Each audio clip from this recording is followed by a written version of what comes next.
काहे भागता रे गोरखी। डाले देना रंग हमके गोरखी गे काहे भागता रे गोरखी। डाले देना थोड़ा की गे डाले देना थोड़ा की।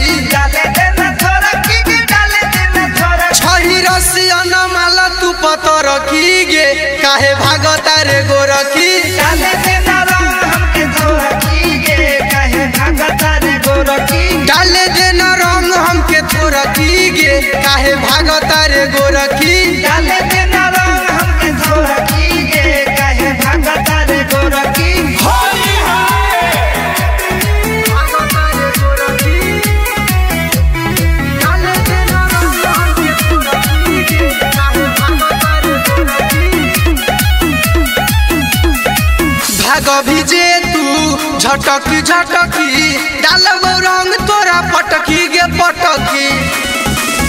देसी जे तू करबी नटकी पिचकारी जई तो रहिया भटकी। तोहरा से नीमन बहिन तोहर बरकी। बहिन तोहर बरकी बहिन तोहर बरकी। डाले देना रंग हमके थोड़ा की गे काहे भागता रे गोरखी। डाले देना रंग हमके गोरखी गे काहे भागता रे गोरखी। डाले देना रंग हमके थोड़ा की गे काहे भागता रे गोरखी।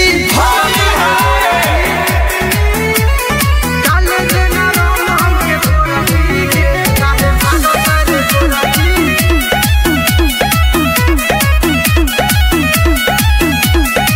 रोहित रंगबाजी से ना आज तू बच पैभी पीछे हौला लाना छौरी तू केने जैभी।